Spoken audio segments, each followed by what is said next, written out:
It's the Fellowship of the Geek Show, a weekly podcast about comics, the comic book industry, and other geek pop culture. Music courtesy of Manny the Martyr. And now, on with the show!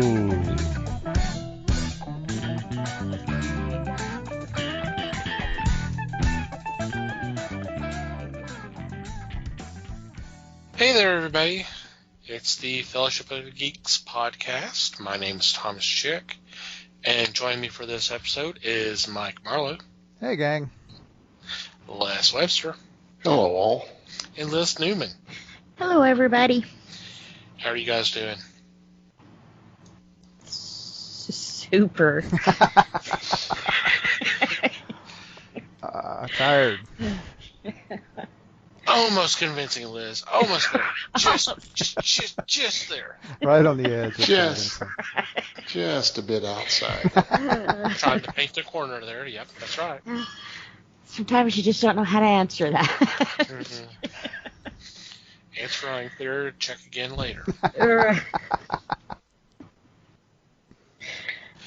Hope everybody's out there is doing okay. So, what's been going on in your corner of the galaxy? Well, I think most of my rant tonight is actually going to be saved for another night because, yeah, we have that planned later. Yeah, with what we're doing this evening, we got that rants built into this sucker, don't we? Right. Well, you know, I have to schedule my rants now. It helps, yeah. No, I haven't. I've got too much going on, I should say, but I haven't really had a lot of me time. So I will tell you guys about something interesting I did find out about, though. Most of y'all know I have dogs. I mean, right? I don't know who didn't know that. Who'd have thunk it? During rain and fireworks and stuff like that, they always get really upset. So my friend told me, she's like, you know, they have dog TV. What? What is this dog TV? This is not where I thought this was going, so good. Yeah. So I finally figured out what dog TV. It's kind of like trance music they play for your dog with other little dogs running around and stuff.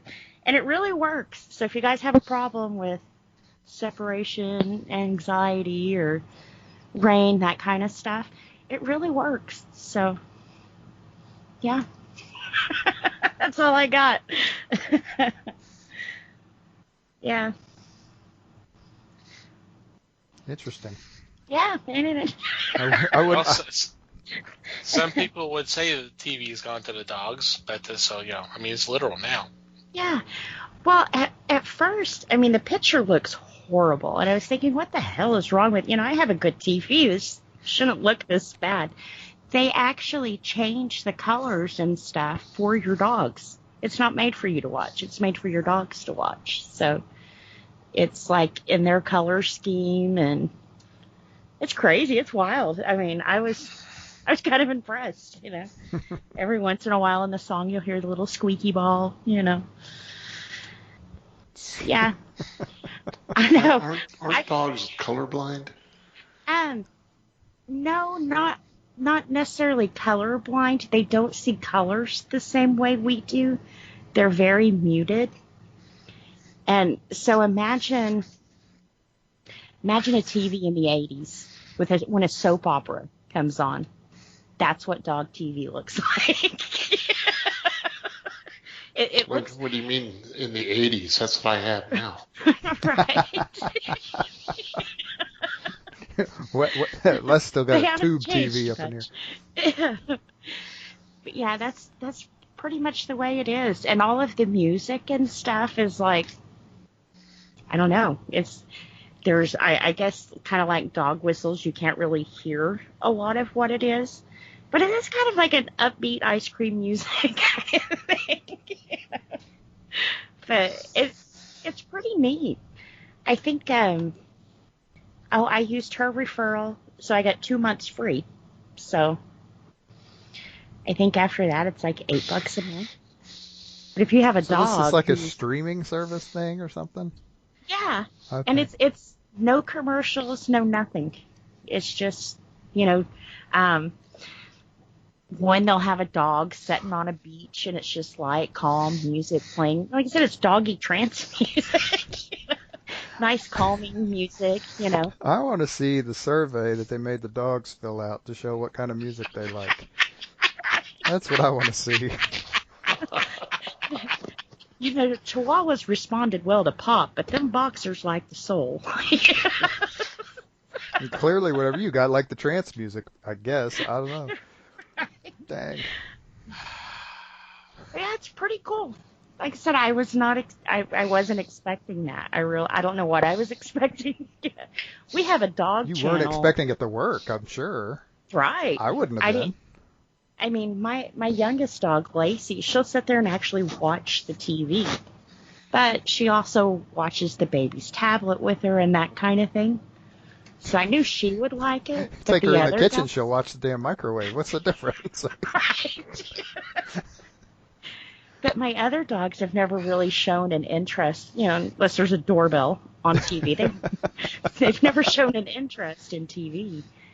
But you put this on and they're like passed out. And I guess it's like catnip for dogs. So all hail the Hypnotoad. right. But it works. I mean, we had some pretty bad storms pass through here. And, you know, I have a 100-pound pit bull dog that gets scared. So, you know, it's not easy to comfort a 100-pound dog. She didn't even notice, you know. It's also not easy to get a 100-pound dog off your head when the thunders sounds. Exactly. Yeah. And my bed is like maybe half an inch up off the floor, and she tries to get up underneath there. It's like, you can't do that. I promise you. So it actually works, you know. So if you have that problem, I wish I would have known about this July 4th. I should have just said July. Yeah, the whole month, right. Whole month, you know. Oh, that's awesome. That's So, cool. Yeah. Well, you're prepared for New Year's Eve then. Yeah. Yeah. Other than that, you know, same old, same old. Trying to duck and weave. Aren't we all? Yeah. I need to get a little better on ducking. Would you please? That'd be great. Right. It's almost over, though, guys. I mean, we blow a candle on 2020 and it all goes away on New Year's Eve, right? Right? I think a lot of people are hoping. Ay. Yeah. Ready to wake up now from the nightmare. Yeah. That would be great. Would be. Yeah, be honest, I don't have just a ton either. Last week was spent in preparation for this week, which is completely nuts. So, you know, I didn't other than I'm still trying to keep up with stuff for October, which we should probably talk about sometime soon. But whatever. In October, right? Well, I mean, we want to tease people, right? I mean, we keep talking. Yeah. We just keep talking in really vague terms about we're going to do something in October. I mean, it's not like it's a surprise. We do it every October. But Right. Yeah. I mean, yeah. If you know, our That way they audience is, yeah, our audience already knows if they've been listening to our prior short shows that they know that October is horror month and we usually have a theme. But yeah, I get what you're saying. Who knows? We may announce it on next week's episode. yeah, So they can play along. yeah, so they can get themselves ready. Mm-hmm. Watch some of the interesting movies that we're watching. Mm. If I have to watch them, they do too. Only fair, right? Well, That's before not sending good image, kids. Well, before it's mentioned on the podcast, it will be announced on Discord. So there's another bonus to join our Discord. Totally. Okay, how about you, Les? It's been fairly quiet this week also. Oh, sure. But- Rub it in. Wow. I'm He's kidding. just Uh, I'm kidding.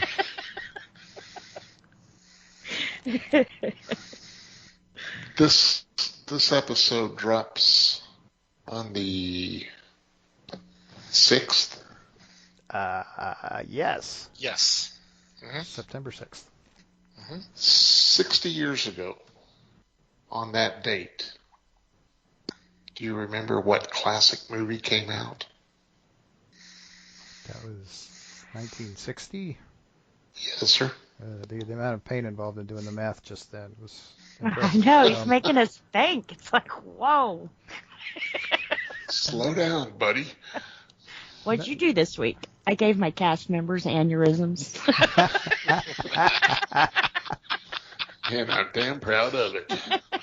It's quite a And I feat to think get it you all just at gave once. us I think you just gave us our title for the week too. Very likely.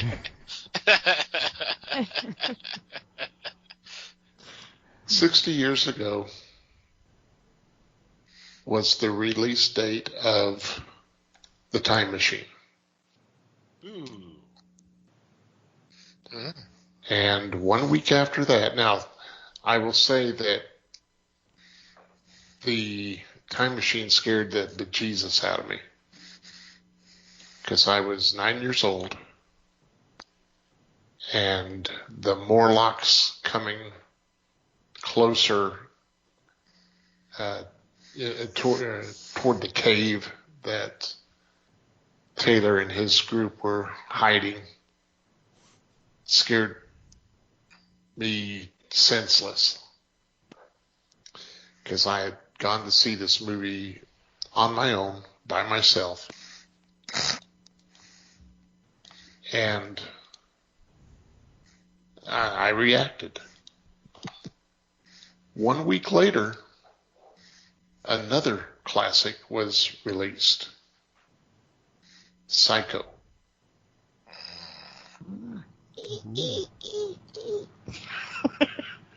That came out on the 8th. The first one came out on the 2nd, so that'll have passed by the time we post this.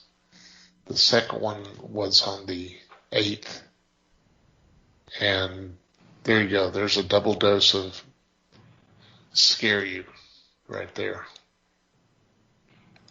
I know you guys aren't big fans of Big Bang Theory, but they had an episode where Leonard and Sheldon actually bought the time machine from that movie.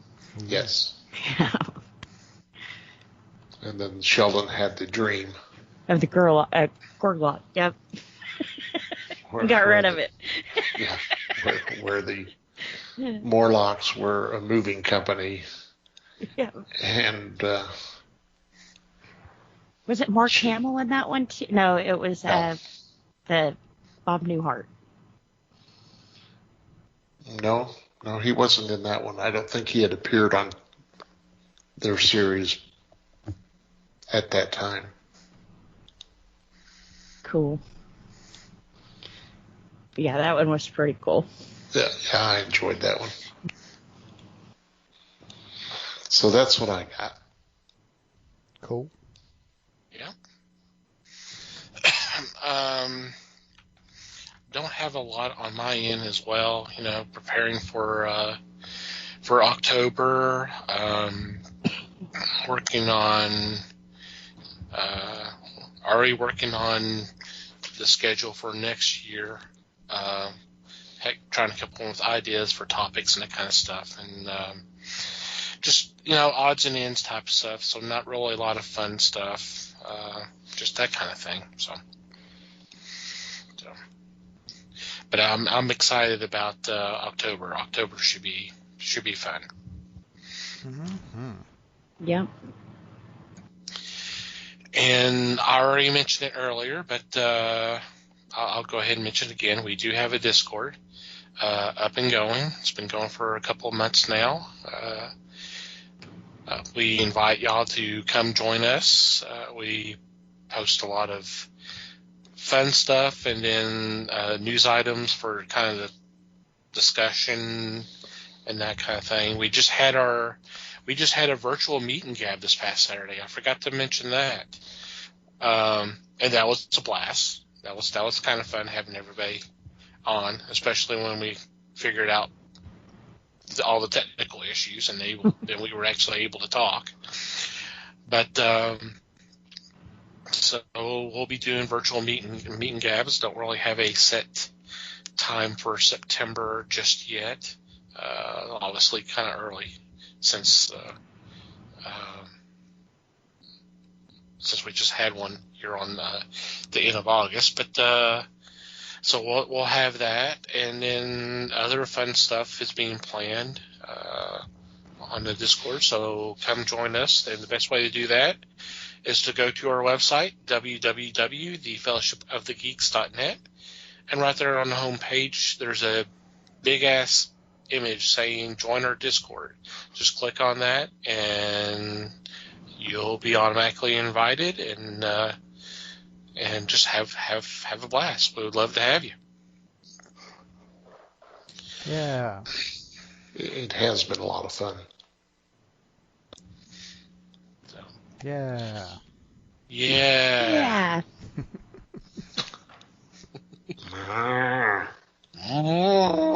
Rubber. Rubber. I believe in Gabby Johnson. Howard Johnson was right. All right. Before we get into this week's discussion, we wanted to take a few moments. Normally, something like this we do towards the end of the show as a shout out, but in this particular case, we wanted to do it earlier because we knew we were going to spend some time discussing this. As you no doubt are aware that on I believe it was the 28th of August, we lost Chadwick Boseman, the star of Black Panther and 42, the Jackie Robinson story, and several other great films. At the age of 43, and he had been battling colon cancer for 4 years, if I'm not mistaken. I know it had been a few years, but I figured we were going to want to take some time to kind of talk about this because he's an amazing man. I mean, we can talk about his acting and all that, because he was a great actor, but it just, everything you hear about him and the way he presented himself and all that, I'm not even going to say in past tense because it's still him. He is an amazing man and gone far, far, far too soon. Yeah, it ain't right. No. It's not fair, damn it. He was able to bring a truthfulness to the biopics he did. The unwavering portion of it was astounding. Gosh, what do you say? He was able to do parts that were not easily attained. Like you said, he did the Jackie Robinson story. He did the, what was it, Marshall? Thurgood Marshall? Yeah. Yep. And I was almost thinking he was going to be typecast as the guy to go to do a biopic. I'm glad he was able to break from that. But I too am sad to hear of his passing. I have not seen Black Panther. I think I'm one of 6 people in the U.S. that has not seen that movie. But I understand he really pulled it off. I did see him in the role in the Avengers movie, Endgame. Mm-hmm. And he was pretty solid. He was pretty outstanding, which is a role which is not expected to be a strong point. I know the fan reaction was phenomenal when that movie first came out, but I had reservations about the idea. Obviously, he was able to accomplish everything that was expected. Yeah. Y'all know how I feel about biopics. And I saw 42 when it, not when it came out, but not long after. We ended up renting it for some reason. I think Leslie wanted to watch it for some reason. I don't know. I don't remember. But the thing that struck me about that movie was I'm no scholar in terms of baseball or in terms specifically of Jackie Robinson. But Jackie Robinson was a very complicated person in a very complicated situation. And what I remember from that movie, 42, was that you could actually feel that.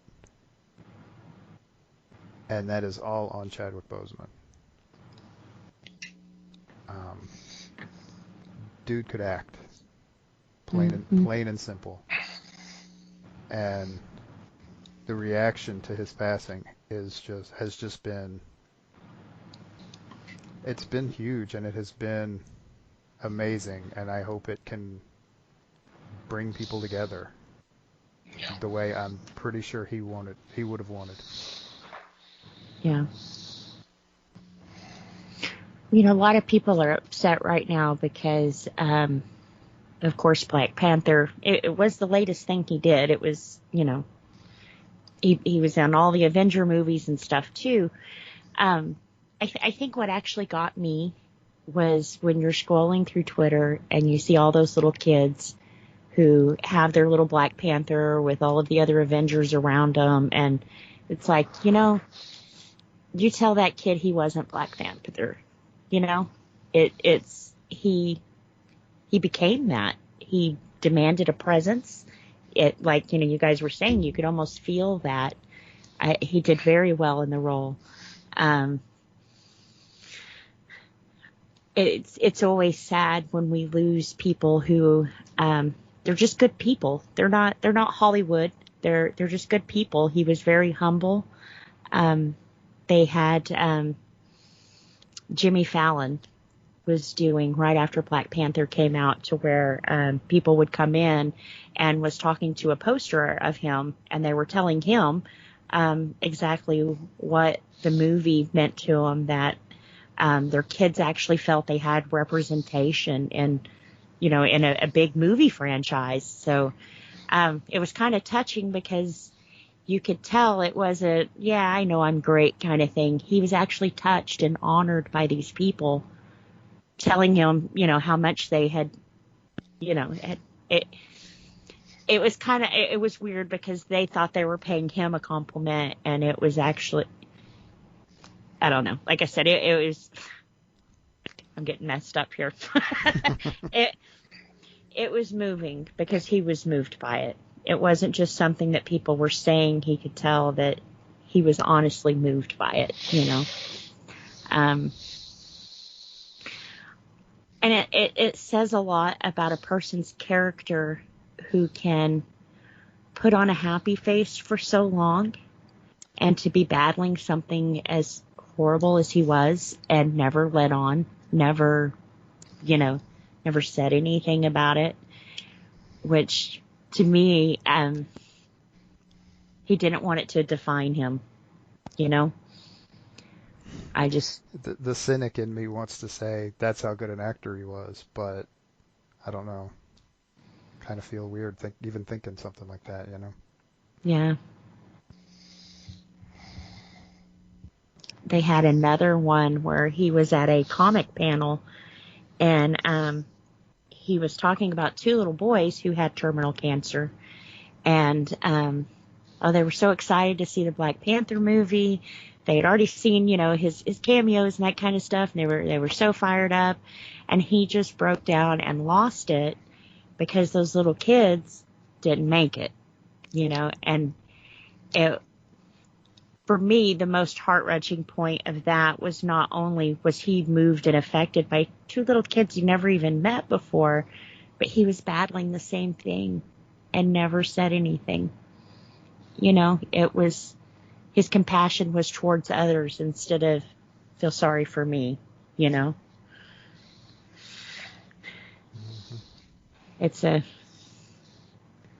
And I'm not saying people who announce they have cancer is wanting sympathy. That's not where I'm coming from at all on this. But I don't know. None of us do. Nobody knows. No. Especially for it to come so far out of the blue, Ava Gabor, when she got sick, we all knew it was coming, and you kind of prepare yourself for that, or you can. And when you hear something like this, like I said, so out of the blue, it's like, wow, we lost a good one, Yeah, 4 years is a long time to fight that, too. Mm-hmm. And heck, anybody who Denzel Washington can put the seal of approval on, I mean, come on. He was destined. Well, he wasn't the only one. I believe he studied acting with Phylicia Rashad, and she was just as gung-ho about him. Yeah, that was his mentor, he said. Mm-hmm. But, for someone like Denzel Washington to believe so much in you, I think they said that he paid for all of his acting school and everything else. That's, man, that's for one, that'd be a lot of pressure on your shoulders. You got to prove yourself. And I think he did. I mean, time and time again, A tremendous loss. Mm-hmm. We're better off that we're better for the fact that he was here. Yep. And obviously our thoughts and prayers are with his family and friends at this time. Okay, let's go ahead and move on to this week's discussion. We kind of promoted this a while back. We had asked questions, asked you to provide questions for us to do a Ask the Fellowship episode, and you have. Thank you very much. We do appreciate that. So we had a long list of questions to go through. And so we narrowed it down to two because we figured we're going to take quite a bit of time with both these questions. So we just limited it to two. For now. There are more questions, and just as a teaser, we're going to deal with some more questions in a episode coming soon. Yep. Let's put it that way. Yep. So coming to a theater near you. Which is when I've scheduled my rant. Oh, good. Yeah. No, that's fine. That's awesome. And I will be calling in sick that day, so I'll have Oh, come on. It'll be fun. I'm bringing popcorn. So, without further ado, let's go ahead and discuss question number 1. Is making comics available in the mass market a good thing? B. This is not multiple choice. Oh, okay. It's not really a quiz at all. Sheesh. Then I think I studied wrong. Did you watch the wrong movie again? Yes. I did. Oh, gosh. So, is Okay. making comics available in mass market a good thing? Oh, you're asking us. Oh, okay. Yes. Oh, yeah. Well, we already know Liz's answer. It's B. Liz is saying B. Okay. She's done. So that's good. Okay. We got that out of the way. It's your turn. I think this is a tricky question. Because, I mean, I think, the deal is I think there's more than one answer here. Because I think who considers what a good thing is a little up in the air. I think I at least think there are two ways to look at it. The publishers themselves, I'm sure they love the idea because it puts the books in front of more people. So if they have a chance to sell more books, guess what? They're going to take the chance to sell more books, and whether they're going to be concerned about what that does to the existing market is still up for debate. Let's say. In terms of readers, I actually think you've kind of got two ways to go at this part too, because you've got the readers who are loyal customers of their local comic shops, the direct market, and in the short term, at least, I think it has very little effect on them. So there's that, and then obviously the new readers that are going to come in, the people who are shopping in the mass market stores. I mean, I think Walmart's kind of the obvious example, but I think this also kind of refers to other bookstores as well. So again, it gets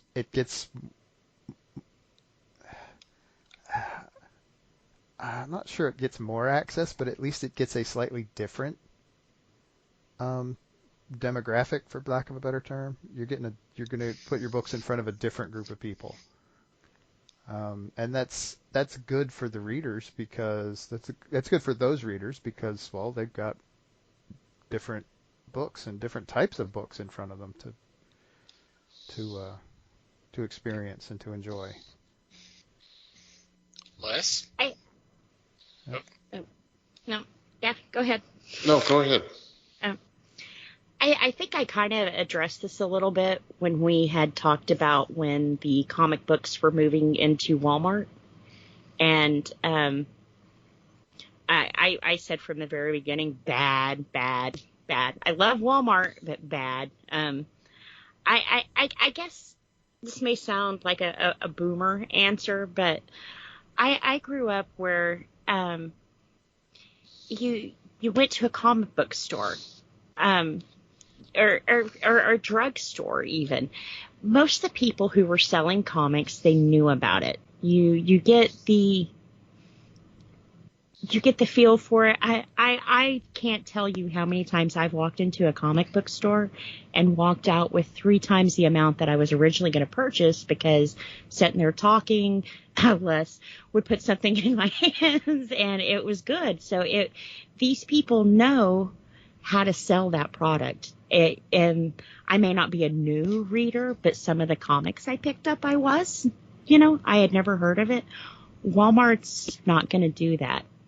Amazon, Walmart could care less. That if DC wasn't right there, it would be Powder Puff Girl keychains. They don't care what's there.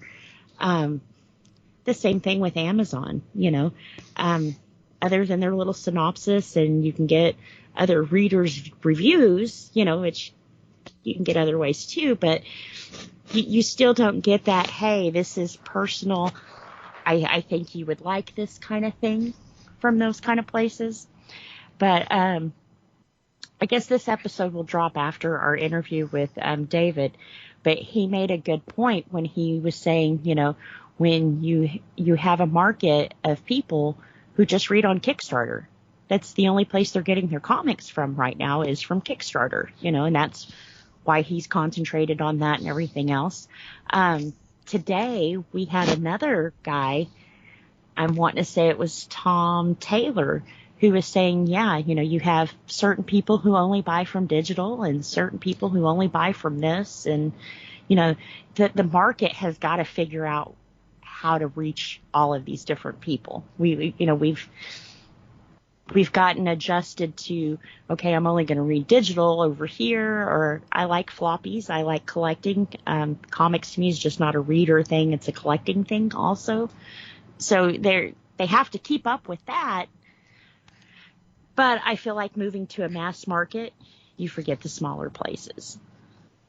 The people who, when DC was pawning their soul to keep their doors open, was still putting their product on the shelf, So, I don't know. I don't see it as a good thing, but one other thing I'd like to point out about these questions, some of these questions were wrote before we were faced with some of our pandemic problems that have changed a lot of the ways we're reading comics right now, and definitely before someone big is turned the comic world on its head. So these are my answers before all that happened. Yeah, we'll get to that. Yeah. So just realize that these questions were asked to us at a different time than what we're in right now. And I think now the pandemic answer, they're going to have to. I mean, that's all it is. Mass market, you reach more people. With the enforcements that we've had on closing stores and so many people and reduced occupancy and mom and pop stores aren't making it. So I think this is where it's turning, is to a bigger, I hate to say unsinkable ship, but Walmart's not going anywhere. Amazon's not going anywhere. Barnes and Noble, but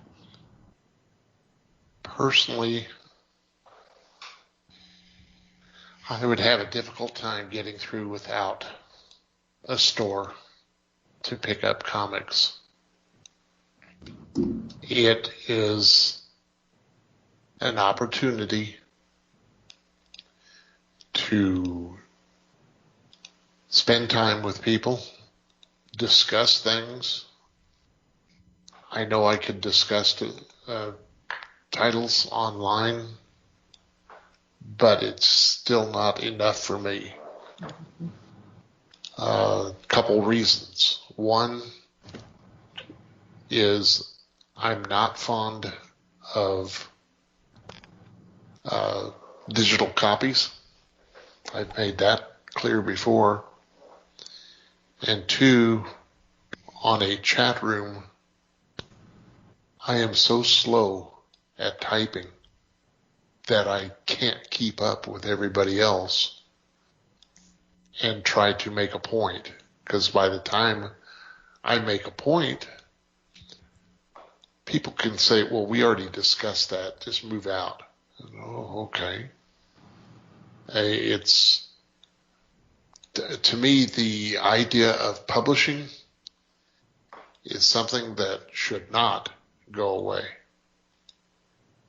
To me, it is too vital for both the business and the clientele. So I want it around.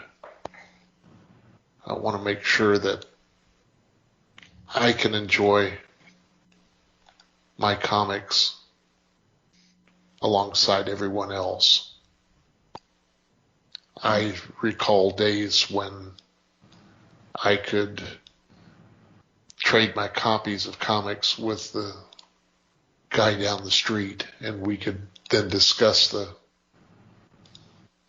story, and I loved it because it made me start to think of stuff that I hadn't delved into before.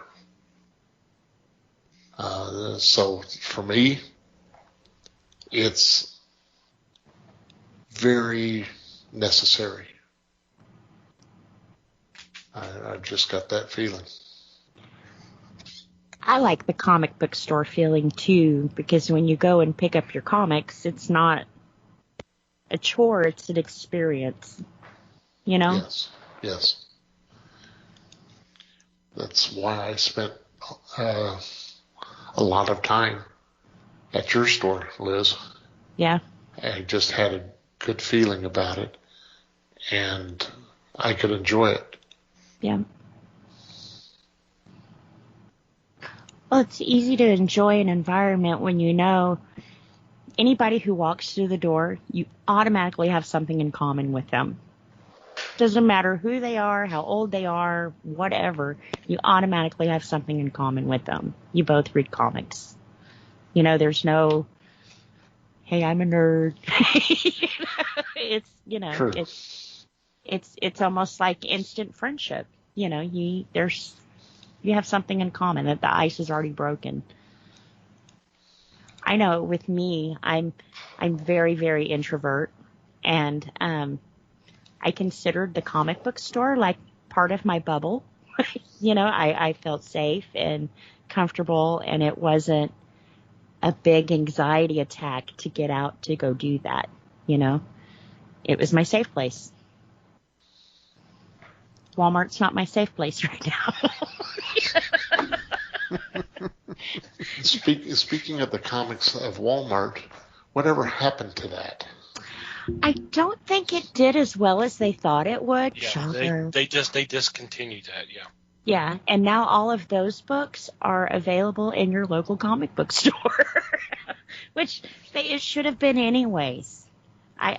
If they do move to a mass market thing, that's one of the things that I don't want to see happen, where they cut the little guy out to supply the big guy. You know, these Yes. little guys have your back. You know, they some of them. I won't go there. Okay, we can't go there yet. That's next show. But some of them are bending a lot to get comics into their store. They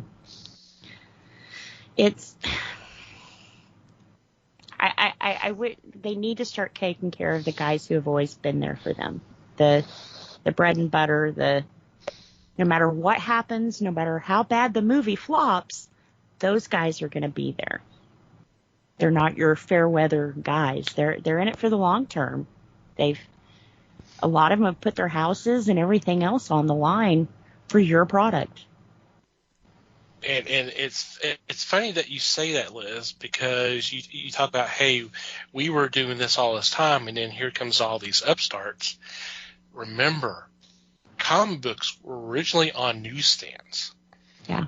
Until comic book shops showed up. And then newsstands stopped carrying them because, hey, they're going to a comic book store. I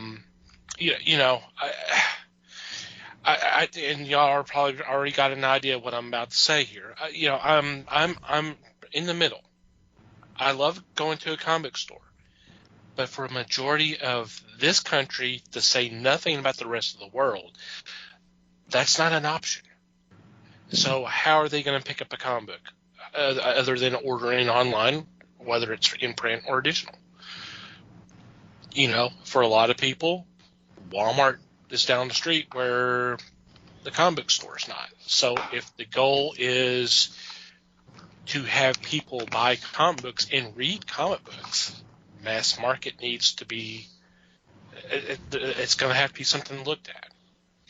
And, I'm not saying, and of course I'm saying that as someone who operated a comic book shop and it was going to a comic book shop for several years prior to that. I love a comic book shop. I love the atmosphere. It's a great place. I agree with all y'all said, but I'm also trying to be realistic. If the plan is to keep people reading comics, nothing should be off the table. Yeah. If that is the goal. Now, I'm not saying screw over comic book shops for direct markets like the 100-page giants that y'all are talking about for Walmart. It needs to be an option, and that's in back in the early days of the comic book shops. That was what was happening. There were covers that at the newsstands they had the UPC codes. The ones in the stores, they would have some kind of drawing or something. It was not there. It was essentially, other than that, it was the same cover. It was the same material. It was the same content. That could, that could still work. But if the goal is to increase readership, you got to look at all options. You really do. Now, is it a good thing in the in run?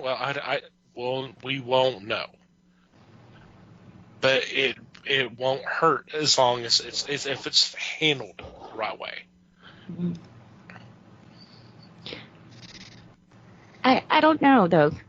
I kind of see Walmart and comics kind of like I was saying the other night about Amazon Prime with the TV show. I have Amazon Prime and I pay for it. Same thing with Walmart. I have a Walmart and I go to it, but I don't think comics when I go to Walmart. I don't think TV shows with Amazon Prime. So, I see, like you say, yes, they're going to have to do something, but I just don't know if the readers will. It would have to take a different mind change. Well, okay, so here's the thing. And I feel a little weird because I'm going to sit here and tell you where your biases are. and that's a bit awkward. Do I need to bring Phil back in here? You could. Bring him on in. That's fine. Yeah. He doesn't know where you live, so you're fine. Right. Yeah, absolutely. But yeah, the deal is you're a reader and you're a collector. And so that's how you're coming at this problem. Yeah. But that is not the only factor involved here. Is it going to suck? I mean, okay, so they've been talking about this for 30 years now. Comic shops are teetering on the edge, just in general, every single one of them across the board. Because the margins for profit for them to make money are so tight that it's barely a money-making proposition at all at that level. And we could probably go on for hours about why that is, but ultimately that's the reality. So those people who you're counting on to be there in that shop, that very specialized shop, are maybe not going to be there tomorrow because they can't make enough money to feed their families selling these comics.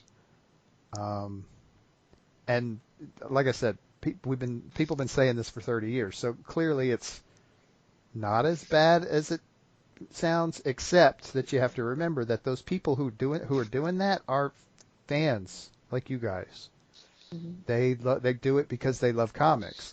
The problem is you can't eat love, and so eventually they are all going to come crashing down at some. I mean, maybe not all at once, but individually. I mean, and you guys, all three of you have experienced this firsthand.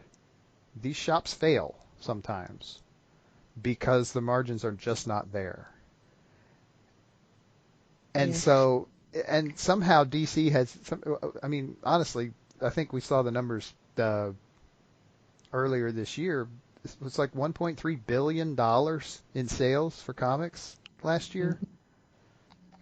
But if those retailers aren't making the money, who is?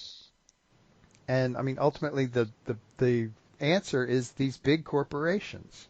I mean, right now it's pretty much Disney and AT&T. If you start showing Disney and AT&T that their profits are shrinking, guess what's going to happen? They're going to start actively finding ways to get these things in the hands of more people, and that's going to mean getting away from these tiny little shops that are barely feeding the little families, because there's just not any other way to do it. Right now, I can guarantee you the deal, and damn it, I can't do that because we're going to talk about this in a couple of weeks. See? It's hard. It is hard to separate this. But the deal is, it's really, I mean, yes, for you it's about love. Yeah. But for a lot of other people, it's about money. And so if on that side of the spectrum, if you've got a chance to get to get your product in the hands of a much larger demographic, that's what you're going to do. Because that ultimately is a good thing for you, because your thing is money. More money is a good thing. See, now let me show you where you were biased. AT&T and Disney do not care about comics. They don't care about the readers. They don't care about floppies and trades and graphics. They don't care about any of that. No, they care about money. That's what I said. Yeah. They care. Where's the part that I'm wrong? Come on. Well, you had said that if comics start to decline, that they would find a way to put those back in the readers. No, they won't. No, they will find a way to find new readers. That's what I said. No, they want to double or triple or quadruple the reader base.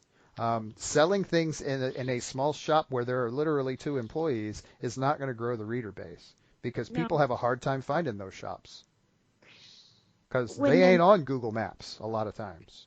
Guaranteed. But when you're in a big wig office in a stuffy suit and you're sitting there going, okay, I put a movie out and I made $86 billion, or I could have made 1.3 in these books that I'm having a hard time moving.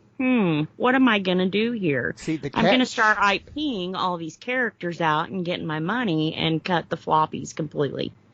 Why? Why am I bothered with? But they're not going to do that, because that's where the IP comes from.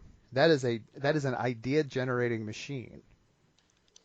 And yes, the margins have been dropping steadily, slowly but steadily, for a long time. I mean, where you used to print 500,000 copies of a Superman comic, you really can only get away with doing about 75,000 now. Yeah. I mean, so that's, you've got to find another reason to make that valuable, and so you're going to keep the stuff because you know that you're going to make $150 billion on the movie coming out in 2 years based on that character, and then you're going to be able to turn around 6 or 7 years later and make another movie with practically the same damn story and make another $150 billion. See, so Disney you're going to hang on to the IP for that. Disney doesn't even do that.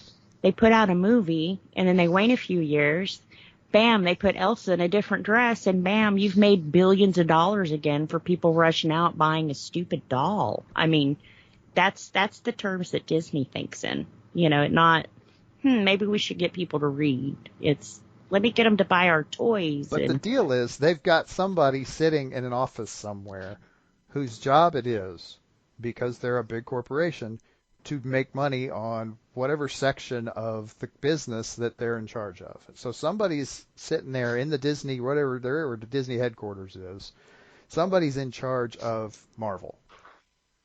And Marvel, as part of this huge business conglomerate, is going to be tasked with making money.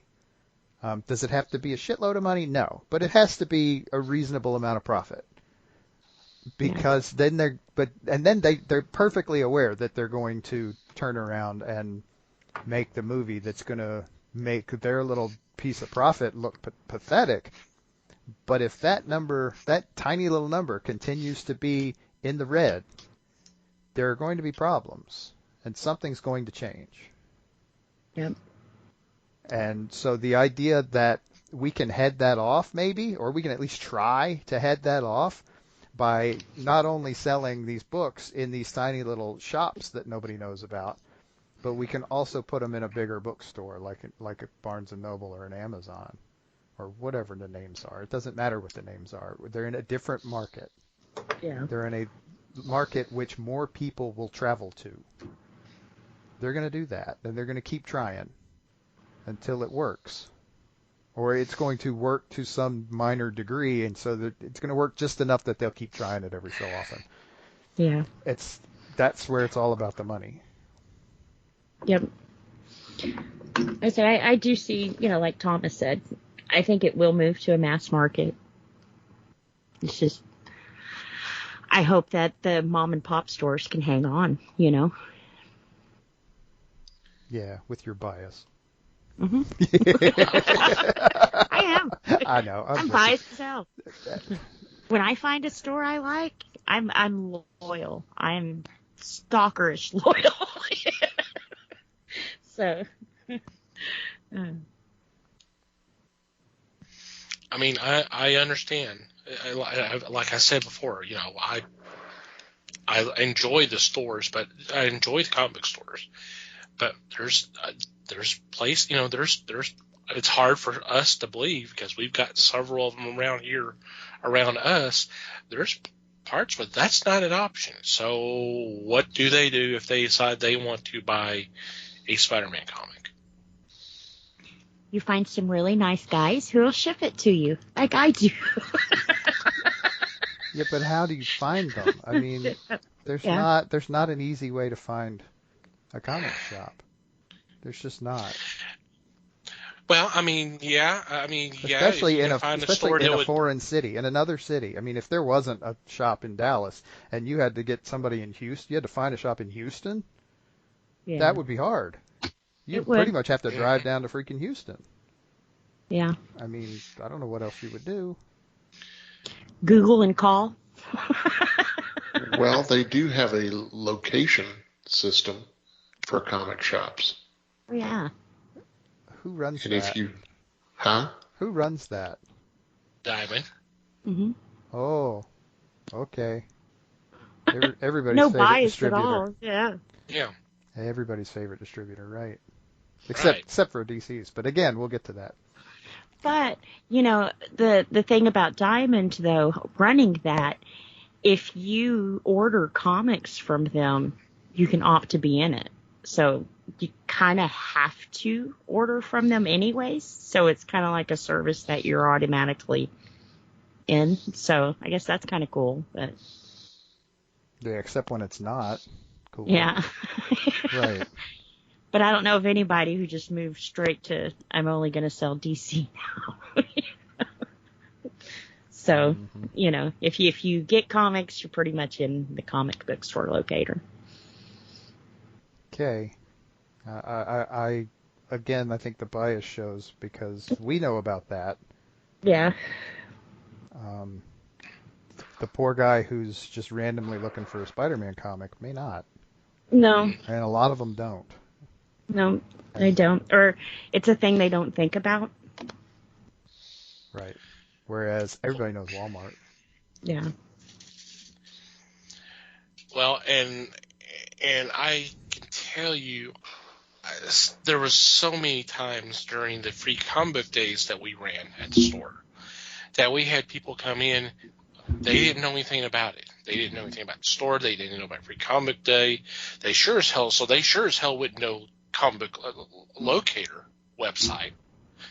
Yeah. They drove by. They saw the sign. They come in and okay. So I mean, yeah. So a lot of it's kind of luck. But so I mean, I don't, and it would be, and frankly, that would be the last time you see them, too. So I mean, that's 99 times out of 100, yeah, you'd never see them again. And that's the other problem. You're not actually retaining. you're not retaining. Yeah, I mean, you're not bringing in very many new people, and you're not retaining the ones you're bringing in. So, right, that's what makes it hard. You got a small, nice, hardcore base that comes in. May not be every week, may not be every Wednesday, but they come in and get in their stuff. But the problem is the rest of them, where everybody has to go to Walmart or go to a Target to pick up items. And hey, you know what? There's a comic book there. That looks like a cool cover. I think I'll pick that up. See, now the smart comic book shops would have been stockpiling toilet paper back in March and April and selling that, and they would have brought in a whole lot of people. That had been the case. Well, apparently now the thing is Dr. Pepper. Yep. Uh-huh.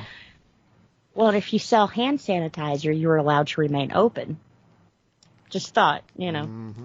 That's how gas pipe got around it. Nice.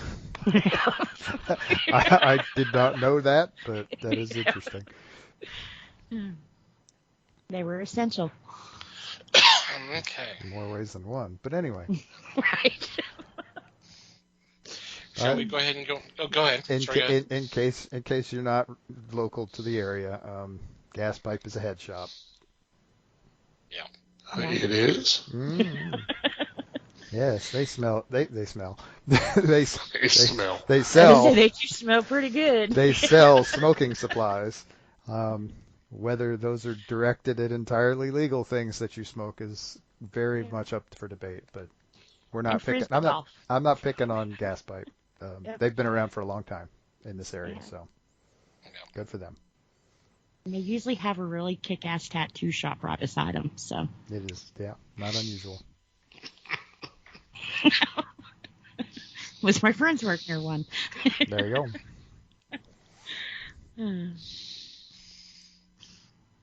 Okay, are we ready to move on to question number 2, or did you have any other thoughts you would like to share? No, we need something else to shout at each other about now. Okay, there, sounds good. But I think y'all said the same thing on that, right? Who? What? Who said the same thing? We kind of did.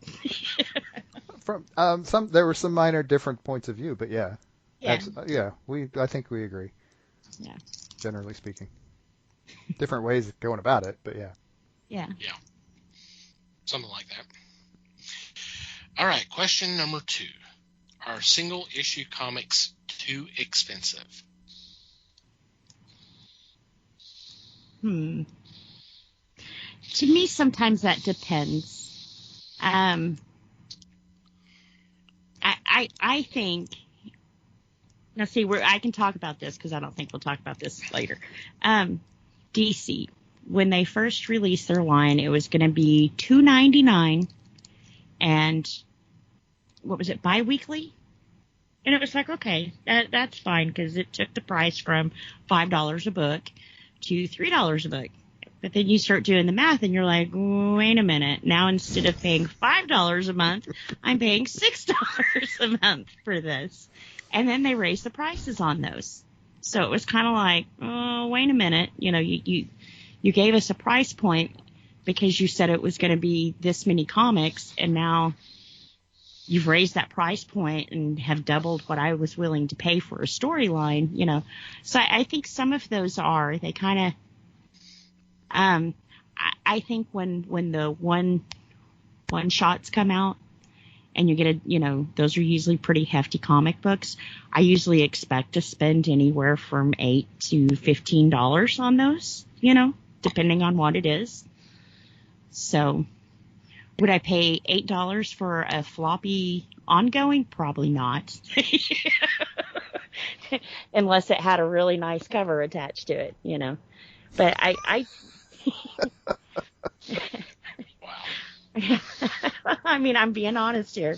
I've got some pretty covers, I do think they have gone up on their prices.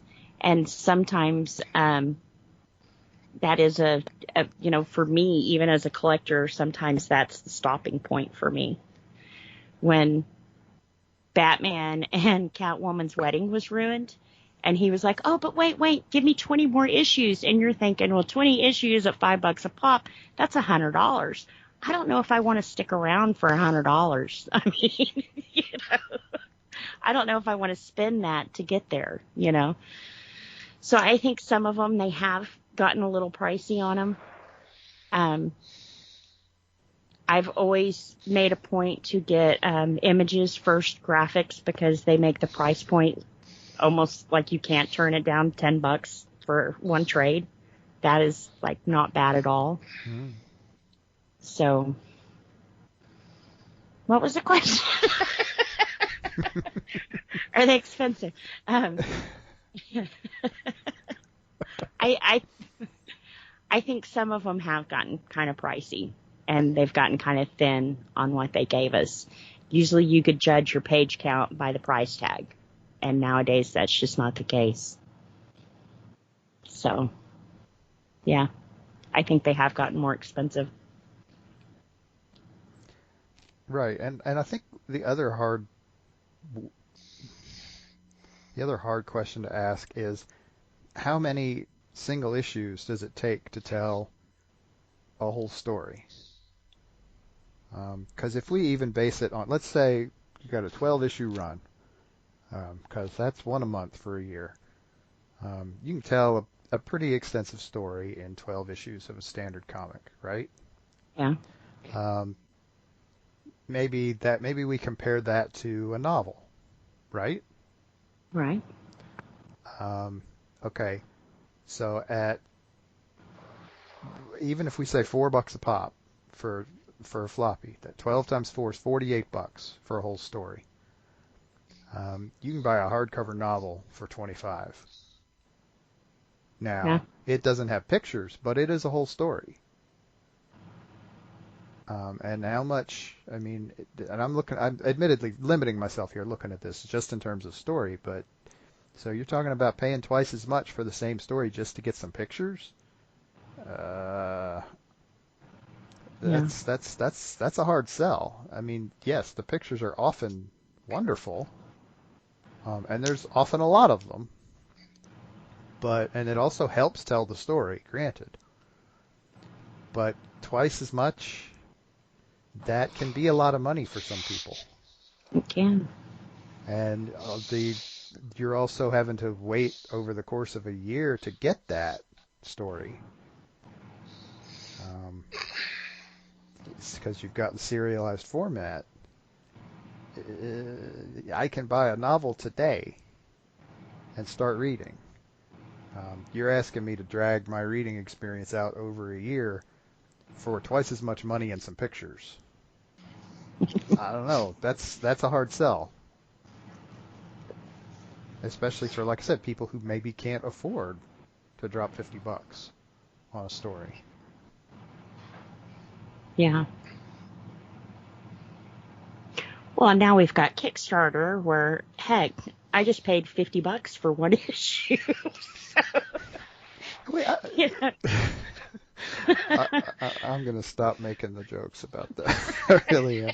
Because I honestly dropped $25 for the same thing. But I'm getting less, I'm sure. But and if David hears this and puts 2 and 2 together on that, great. But whatever. Yes. Well, no, this was the Amanda Connor, the Pop Kill. Oh, wow. Yeah. So I've gotten 2 issues so far, and I'm $100 in. But Wow. like I said, they're Amanda Connor covers. They come signed by her and Jimmy. They come with certificate stating that's them and their signatures. So. Right, and so that's a choice that you're making to spend. I mean, honestly, you're not getting that story as cheaply as you could. Right. And that's a choice you're making. Mm-hmm. But yeah, I mean, that's you being a collector again, and that's fine. And but, you being a fan of comics, and you being a fan of Amanda Connor and Jimmy Palmiotti, which is also great. Please support the creators that you like, because that's how they make their living. But it's crazy. If I would have saw the same comic book in a store, I don't know if I would have done that. Nope. I don't know. I guess part of Kickstarter, too, not to get totally off the subject here, part of Kickstarter, it's not just the comic that you're buying.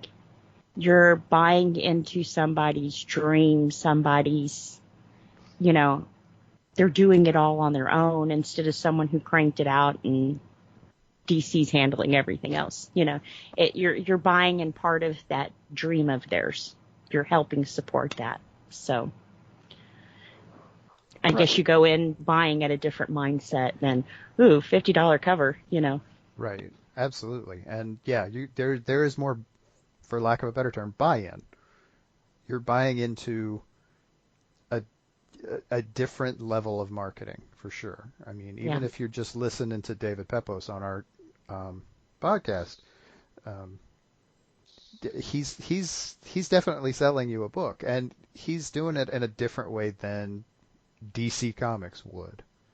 Yeah. And I think that's that difference that he was talking about in the markets to an extent, is that it's to call it an investment, you're definitely pre-ordering something, and you're doing so because you're one way or another establishing more of a connection with that creator through the Kickstarter than you ever would through DC or Marvel.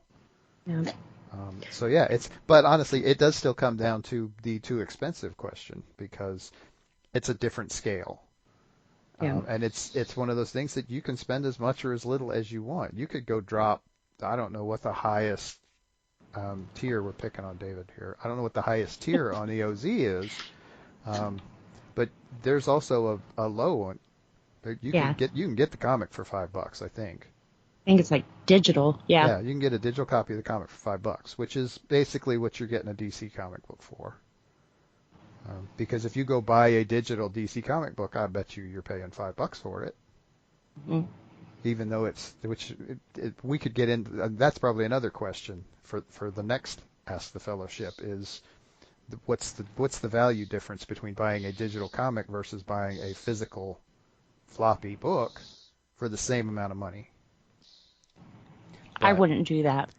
I myself wouldn't pay the same amount for a digital book that I would a print copy that I can take home, put in my hands, and lick. Collect. Yeah, lick. You weren't supposed to tell anyone. I know. Too far. But yeah, and part of that is, again, you've got that comics thing in your blood. Too many paper cuts, I think, from comic books, but somehow that's your thing, and that's great. But that makes you not the average consumer. Mm-mm. And that's okay. I'm not saying that's a bad thing, not in any way, because honestly, I'm talking to 3 of them right now. plus probably who knows how many out in the listening verse. But yeah, and part of the deal, not to wander too far off in the weeds, but part of the deal is how much something costs is as much a factor of how much people will pay for it as anything else, whether it's for whatever value they're getting. And so that's the big balancing act, is between the business end of it, which is how much it costs to print the stupid thing in the first place, versus how much people will pay for it. Where that price line is, where they can get as many people as they can to buy it before people will stop because it costs too much. And so you're trying to maximize that bubble of the largest possible group of people to buy your product. So where that line is for one book it may be different for where it is for another, and it may be different by publisher as well, because you've got reputations to take into account. It certainly works that way for creators specifically, because you can see it on Kickstarter.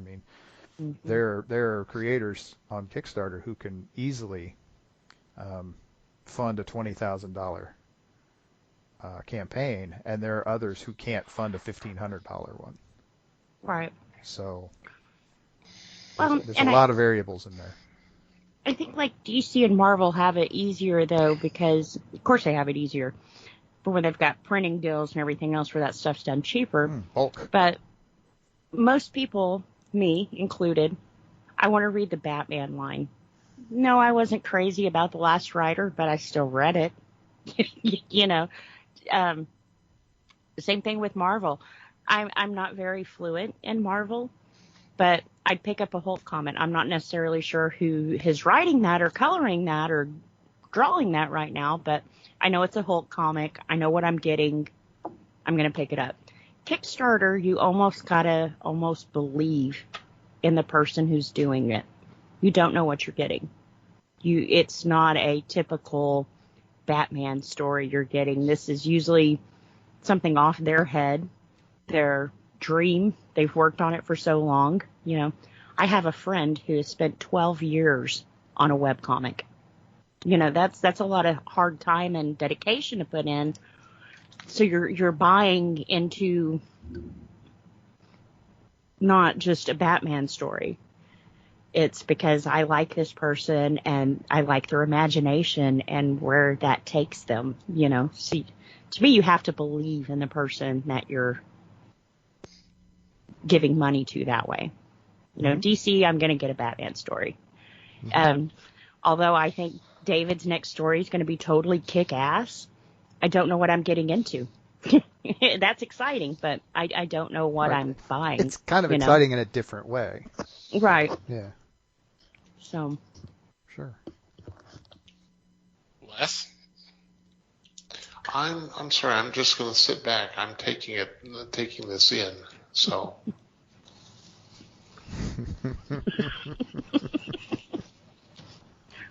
Comics are a little more expensive now than they were when Les started buying them. Yeah. Yeah, by far.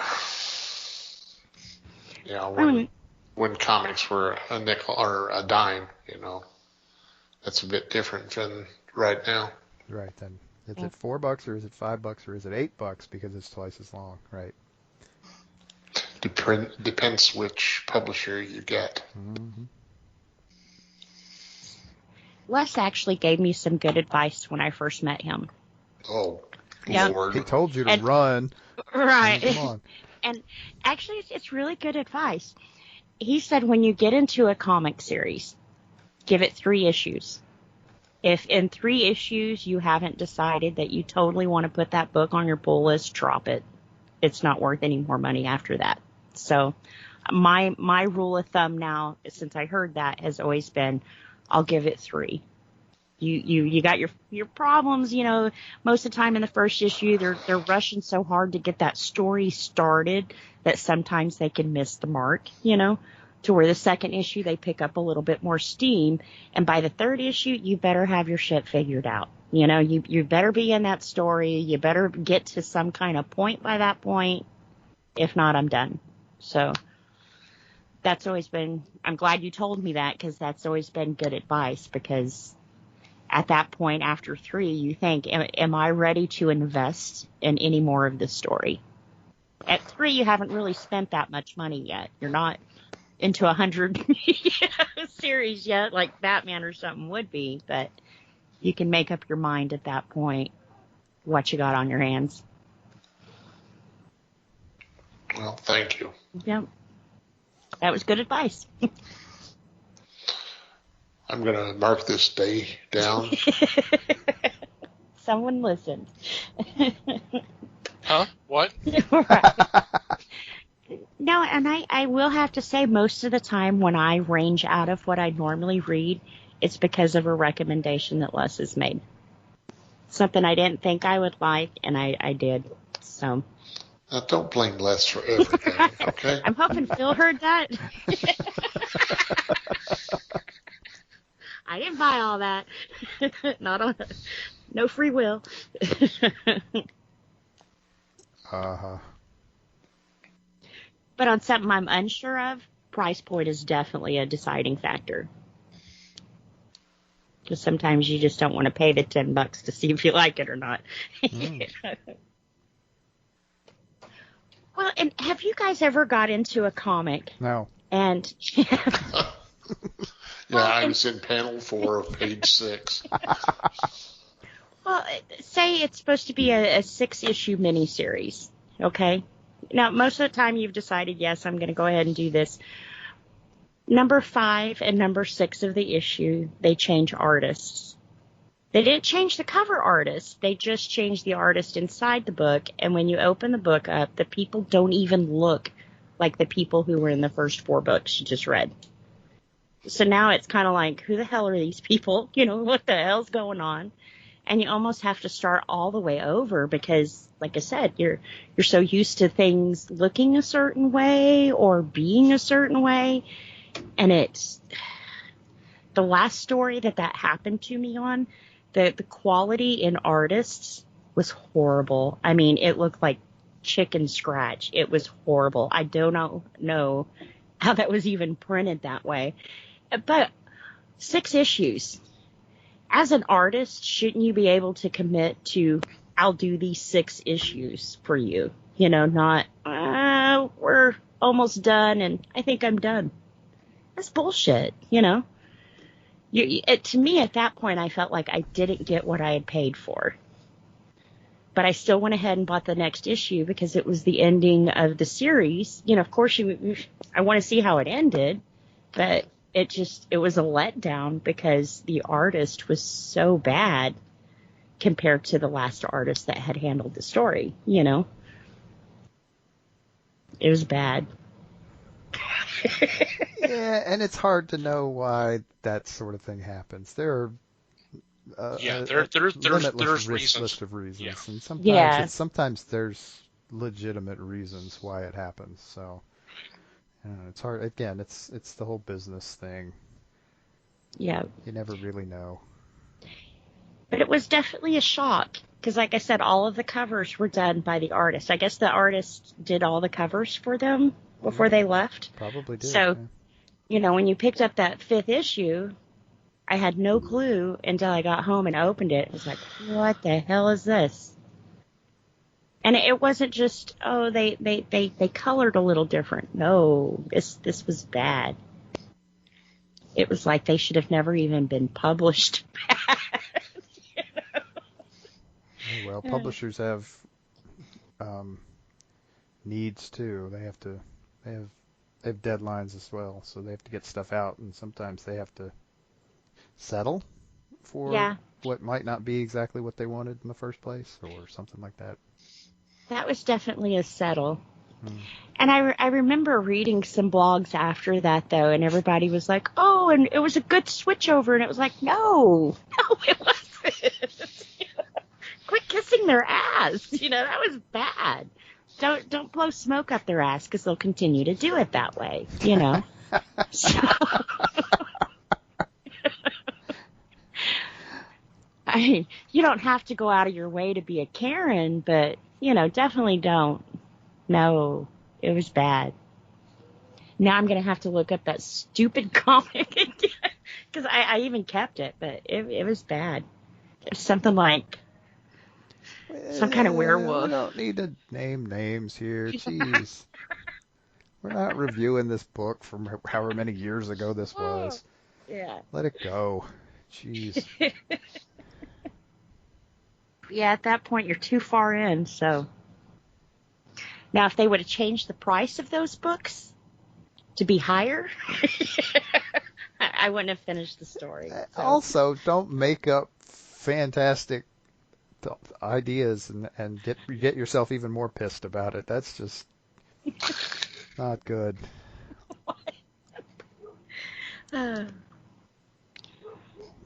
Yeah. I, for one, am not a fan of some of the pricing, especially when a 64-page book comes out, a double-size issue, and they tag it with a $9.99 cover price. Mm-hmm. Where the hell did this come from? To me, if you're selling it at $4 for a 32 issue, you double the size and you're going to charge $10 for it? No, no, this is ridiculous. But I can look at some of the publishers and they'll charge you $4 for a comic, yet they give you a code so you can get it for your computer and you can read it there, which floors me. Because if you're trying to keep a pristine copy, then you don't open it up, find that page, Peel the sticker off. peel the sticker off to read it into your computer. Because you just ruined the price or the value of the comic because you took the sticker off. Oh. I don't know why you're concerned, Les, because you already said you're not into the digital comics, so it's not something you have to worry about. It's just the ideal. I'm one of those that if I see someone handling a comic on TV so cavalier, it drives me nuts. Yeah. Just read it, enjoy it. Don't go slinging it around going, this was crap, or whatever you want to say. Because... Don't eat that chili dog while you're reading that comic. What's wrong with you? Yeah, exactly. Let's say that bad comic I was telling you guys about is still bagged and board. Yeah, I'm the same way. The bag and the board will help ignite it when you decide to burn the bastard. That's just kindling right there. So you're doing the right thing.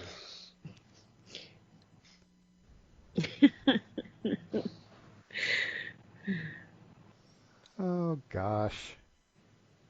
So, how much is too expensive for you, Tom? I really don't have anything. I don't really have anything else to add from what y'all said. I think $4 is a little too much. And then what Les was just saying, 64 paid for $10 when you can spend $5 more or so and get a trade and a hell of a lot more pages and a complete story. It doesn't make sense. But the problem is we can complain about it, but people are still buying it. As long as people are buying it, then it's not a they're problem. going to keep doing it. It's not a problem. They just laugh at you. It's just like the whole thing with the variants. As much as people complain about it, and we've done our fair share of complaining, but we've also bought the variant covers, so we're part of the problem. Have we though? I'm just kidding. We have. I plead the fifth. Well, you've complained, but you've also bought, so Right. But it's not going to go away until they're giving the signal that, hey, this is not going to work anymore, and then they'll stop. They did before. Now, see, I can see when a certain special issue comes out, like Scott Snyder's, what is it, Death Metal that he's doing right now? Yes. Oh man, those first issues were pretty. I mean, they were gorgeous covers. I could see doing something special like that. It's kicking off something different, something new. They had a lot of good talent that came together for that. But if they would do that every single issue, it gets old after a while. It does, But they will. Yeah, they will. Well, I think Because it even now sells. you've got a difference between the regular covers and the metallic covers. The metallic is so different. I won't tell you which one I bought, but Right. it's Nudge, nudge, wink, wink, say no Right. more. Now, if I'm buying a story, I always do go for the prettier cover. Just because, I guess I don't know. But yeah, so I can see it every once in a while. But then you have like, was it Dynamite last time that had like 26 covers for one issue? It was like, holy crap! Yeah. Not just one book; it's a lot of the books. And Yeah. it's not even the first issue. No, Yeah. They're doing it on all of them now. But they've told the whole damn story across the covers. Why even buy the book at that point? You know. So. To me, it depends. I don't mind when it's like this special, you know. But anytime they get Frank Cho, Adams, or Campbell, I'll buy it. Or Young. so yeah, I really can't add much more than what y'all said, other than what I did. So Yeah. it's a little aggravating, but you know, it's working. So there's nothing that really going to be done about it until they get the message that, hey, this is not going to fly anymore. Yeah. Yep. And that's not in the foreseeable future. Oh, hell no. Nope. Well, it seems like the economy would give them cues, you know. When you're up on that hide horse, it's hard to see the ground. Right. So. You're asking rich people to understand how poor people function. Right. And not to get political or anything, but that's not an easy transition to make. Mm-mm. All right. Any final thoughts before we take a quick break? No, I think we summed it up pretty nicely there. I think so. And I guess just mention again that if you did write questions and they weren't answered tonight, we are getting to those. Hang on. Yeah, we're coming. Yep. Give us a few We've planned weeks. something special for you. We did, because we did get a lot of questions about one particular thing, and so we're going to address that soon. Mm-hmm. And thanks for asking questions for us. Yeah, Yes. definitely. Yeah, we're always taking questions. So there are several ways you can do that. You just email us or contact us through our social media, or better yet, join our Discord, and we have a channel specifically for feedback and questions, so you can drop your questions there. So Yeah. yep. So on that note, we're going to take a quick break and be back with our weekly picks.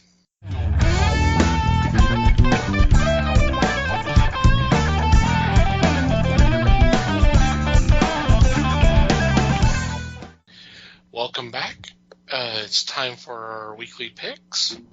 And leading off this week is Mike. Okie dokie. So my new book for this week is from Dark Horse Comics. And I was honestly a little surprised when I saw this, but not too surprised. The title I'm picking is Bill and Ted Are Doomed. This is issue number 1.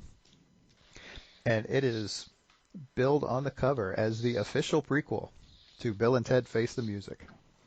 Yep. So if you have any interest in the movie, which there has been a ton of interest in the movie, there's a lot of people that are really excited about it. You might want to pick up this comic. And the fact that Evan Dorkin and Roger Langridge are both involved, I think says something. I think this is going to be fun. Yeah, Les is in. Yeah, Langridge, I'm in.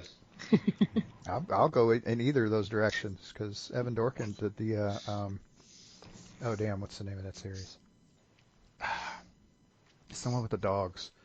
Dang it, I'm drawing a blank on the name of it. Crap. But yeah, they're really good. Yeah. He's a good writer. So yeah, this is gonna be fun. Yeah, I agree. I agree. That is going to be. All Or should I right. say totally? I had to. Had to do that, didn't you? I did. You had No, to do that. no. Did you really? No, Okay. no. Oh, you kind of did. All right, I am next, and for my new choice, as a new series. This is from Archie Comics. It's another one of their team-ups you never thought would ever happen, but we've been having a lot of those the last couple of years. It's Archie meets Flash Gordon. Ooh. And the premise is that a alien ship crash lands in Riverdale, and Flash Gordon shows up to investigate. And all of this is leading to a attempt to alien race to take over the Earth and colonize it for their race. So obviously Archie in the game's going to get involved. It's going to be crazy. So Sounds good. yeah. That actually could be fun, yeah. Mm-hmm. As long as there's no Queen music involved. Oh, no shit.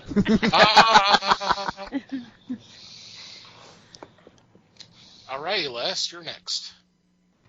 My first choice comes from Marvel Comics. It's a new title called The Rise of Ultraman. This is based on the Japanese character Ultraman. And in this, Ultraman is a fighter of the kaiju, the monsters from the deep. And if you've watched any of the films, they are very intriguing. They're a lot of fun because you get the character in his outfit, and the kaiju are people in weird costumes. Dudes in rubber suits. That's what intrigues me about it. And in fact, one of the covers for this is a photo cover from one of the Ultraman episodes. I'm in on this just because of the subject matter. Let's see how they carry this, and I'm sure it is a limited series because this is not one that will, sorry to say, is not going to take the nation by storm. Well, you never know. So I'm in on this one just for fun. Yep, could be fun. It could. I've seen bits and pieces about this series, and I've always first of all, I was curious that Marvel would do it, and the second thing that's come across my mind is I wonder if they'll try to tie Ultraman into the Marvel universe, kind of like the way back in the late 70s they had like the Shogun Warriors and the Micronauts. Hell, even Godzilla. Those were all series, but they also included the Marvel character, the Marvel heroes in there as well. I just wonder if they're gonna bring Ultraman into the Marvel universe, or this is just gonna be something separate. But I'm intrigued either way. That may depend on sales of this series, but you know. Mm-hmm. Mm-hmm. Yeah, cool. Yeah. Yeah, I'm definitely interested in that one. So, alrighty, Liz. All right. For my new pick, it's kind of a new mixed with the old. It's the Ice Cream Man presents their quarantine comics. When the pandemic hit, of course, our comic books shut down. What is his name? Maxwell Prince decided to do a webcomic to where the only rule of this was it had to be in the Ice Cream Man universe. So they put out, I think there were 6 different little stories that they put out on that. And they have collected these for a floppy. But they've added some bonus stories that we haven't read on the online. 50% of this comic book will go to will be donated to the Comic Book United Fund, which is helping all of the brick and mortar stores right now and the comic book stores. So, get some really cool stories. Like I said, they did run this online with the same thing. 50% of all the profits went to comic book stores. So, good stories. you're helping good businesses, definitely pick this one up. Awesome. Yep. Yeah. All right. Now we move on to our you may have missed picks. Mike leads off again. Yeah. So this is one that I'm a little surprised I hadn't thought of in a while for this. So the publisher is Kenzer and Company. They are a small group, I think based out of Illinois. And the book, the regular comic that they publish is called Knights of the Dinner Table. And I know I have talked about it before. It has been a while though, so I'm going to do it again. This is kind of two different books crammed into one, which is kind of cool in its own way. You get about 24 or so pages of comics, and they're not super fancy comics. The art is not fantastic. It's passable. It's good enough. And the stories are about a group. They're a gaming group, and they play this fantasy role playing game. Among others, they actually switch it out some occasionally just to kind of keep things interesting as part of the story. And the story is these folks who are hardcore Munchkin style gamers, and kind of their trials and tribulations and their lives outside of gaming and various other stuff. And there's some other folks involved. There's a couple of different groups around town. They're in this small town, and it's absolutely hilarious. And I honestly, I mean, there's a time when I would say it's absolutely hilarious if you're a role-playing gamer. I think it's actually better than that. I think it's pretty dang funny even if you're not. I mean, I am. So to me it's hilarious. But anyway, the back half of this book, and this is monthly-ish. It's kind of, they try to get a book out every month, and it's a very small operation. There's only like 5 people involved, and they do all of this cool stuff, and they get a lot of help from folks online, and it's kind of almost like a family-owned thing. But anyway, the back half of the book is like, honestly, it's gaming-related articles. It's a gaming magazine as well as a comic, and they do reviews of games. They do reviews of books. They'll throw down an article every now and then about how you can incorporate something into your game, and how you can incorporate stuff from like a TV show or whatever into your game, and ways to do stuff like that. And they do letters pages and stuff like that. And so there's like advice column type stuff, and it's really cool. I mean, it's a, like I said, it's a fairly tight knit group of folks just consistently putting out a combination comic book and gaming magazine every month. And they've been doing it for 25 years now. I mean, the one that's getting ready to drop is issue 277. So, I mean, they're creeping up on 300 issues of this thing. And it had been around for a little bit before that. Some of the stuff from the early days of this book would appear in Dragon Magazine and in several of the other early gaming magazines. And so, yeah, I mean, they're still hanging in there doing their thing. Wow, Dragon Magazine, that's something I hadn't thought of in forever. Yeah, I mean, it only exists online now, but yeah. Back in the day, I used to pick them up when I could. Mm-hmm. I was picking some of those up, especially around in town that they were putting in stuff for the Marvel Superheroes role-playing game, some of the characters and stuff. Mm-hmm. So yeah, cool. Cool. I've checked out a few of these books, and they are a great read. So yeah, definitely check them out. Let's see. I am next, and for my choice is a couple trades. There is a couple of volumes of a series called Elsewhere. This is from Image Comics, and this was the story of Amelia Earhart, where she went after she disappeared. And she basically appeared in this other world, and it was such a really cool series. And I think there was only just 2 volumes. I don't think it was a very long series, but it was such a great read. And it was written by Jay Ferber and art by Sumaya Keskin. And I'm sure I butchered that. I'm sorry. But definitely pick this up. It was a great read. Yeah, that actually really was a good series.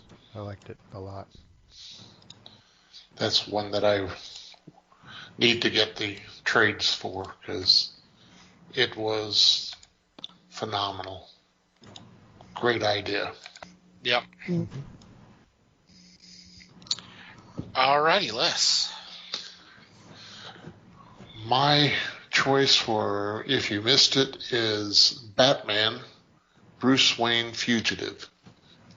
This is a collection of several issues of Batman, Detective, Birds of Prey, Batgirl, Gotham Knights, and others.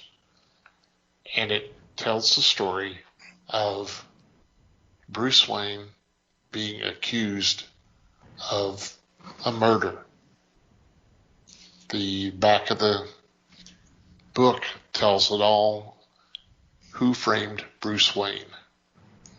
So as a mystery, it's a great read. As a book to look into the psyche or the thoughts of some of the characters, it too is a great read. So I recommend this one. It's just a good sit down and take your time reading it because it's really amazing as to what they could do with it. Cool. Sounds like fun. Mm-hmm. Yep. Alrighty, Liz. All right. For my, in case you missed it, I'm actually naming off a few. Johann Vasquez is the creator of Invader Zim, which of course was a cartoon on Nickelodeon that got canceled before it found its footing. But what got him to that point, his first book was called Johnny the Homicidal Maniac, which of course that's exactly what he was. He was a homicidal maniac. And he pretty much killed everybody. But he was friends with one little boy, and he felt sorry for this little boy because basically the shitty upbringing that Johnny went through, Squee had done, had been through it also. So he was supposed to kill the little kid, and he couldn't. So he became friends with him instead. As you do. Yeah. These are creepy, creepy stories. But, which of course leads into the second book. Everybody liked the little boy so much that, Squee became its own book. And then after that, there was a book called I Feel Sick, which kind of spurs off of, well, both of these books spur off of Johnny the Homicidal Maniac. So if you want to get a good feel of his earlier works that he did way before Invader Zim, these three are definitely, if you're a fan of Invader Zim, you'll see a lot of characteristics from these people in the cartoon itself. And it's kind of crazy because the cartoon that he did, he's always been trying to get with Nickelodeon, always, gave them ideal after ideal. Of course, they couldn't go with Johnny. A little too bloody, Really? Yeah, they couldn't do that. So he was kind of like, fine, let me create some of the most off-the-wall shit that I can think of. And, maybe if I pitch this, then I can go in with, well, how about we do this instead? So it was supposed to be something they wouldn't go for. And as soon as they heard it, they were like, we love it. Do it. And he's like, what? You want me to do this? So definitely, Invader Zim does, like I said, has that kind of gritty feel. I always thought Squee reminded me of Gurr, just the simple, innocent, ha-ha kind of thing. So definitely pick these up. I mean, he's amazing. The stories were really good, and it's always impressive to see where he came from and where he's at. And it's always kind of weird too that when you're reading his work, the whole thing that turned him to comics was the turtles. So kind of different ends of the spectrum, but if you like creepy cute like I do, these books are right up your alley. I have been able to order all of these at one time or another through my comic book store. So definitely look them up. Got to read them. Kind of creepy, kind of cute. So, oh, and one other book. He did just put out Doom, Doom, Doom, The Art of Zim, I think in July. So it's still, yeah, I guess, classified as an old book. So pick that one up too. And that even goes way back into this stuff that I'm telling you guys to read. It kind of explains some of that, and even goes into the movie that was released not too long ago, The Art of the Florpus. So definitely check it out if you're a fan. Neat. Good recommendation. Thank you. All right. Any special shout-outs this week? No, I don't think so. I think we kind of covered that already. Yeah. Just wanted to make sure if there was anything else. Okay. We'll move on to our regular shout-outs. First off, I want to shout out to Pop Goes Culture Podcast Network for allowing us to be part of a great group of fellow podcasters. Definitely check them out. We'll have a link in the show notes. And, of course, we highly recommend you check out the fine men and women who make up Potter and Family on Twitter, who've been so kind to spread the word of the fellowship by retweeting our episodes. The way you can check their work out is just do a search. Hashtag Potter and Family is one word. And just scroll through, and whatever catches your attention, click on that link and download that episode, and hope you have a blast. Thank you guys for your support as always. I also want to thank Maddie the Murder for supplying the music to our podcast. In our show notes, you'll find a link to their music. Definitely recommend that you give that a listen. Thank you guys, always. And finally, you, dear listener, thank you for downloading and listening to today's episode. We do appreciate support. We value your feedback. If you have any questions, comments, suggestions, observations, complaints, what have you, by all means, contact us. There are several ways you can do that. Our email address is email@thefellowshipofthegeeks.net, or you can go to the website, click on the About Us tab, and there's a contact form that you can fill out. And just a reminder that we do have our Discord, and there is an invite on the homepage that you can find there. And you can contact us on our Discord. I also mentioned earlier that you can contact us through our social media. On Facebook, we are the Fellowship of the Geeks, and on Twitter, we are @Fellowship Geeks. And if you can follow us on our personal Twitter accounts. Mike can be found @MikeyGeek. Liz can be found @LN_geek. And I can be found @TomTCGeek. And from wherever you obtain our episodes, if you could spend a couple moments to rate and review our show, it would be greatly appreciated. Anything else before we say goodbye? Just thanks, everybody. Thank you, everybody. Thanks for listening. Thank you for listening, everybody. We do appreciate your support as always. And until next time, geek on, my friends.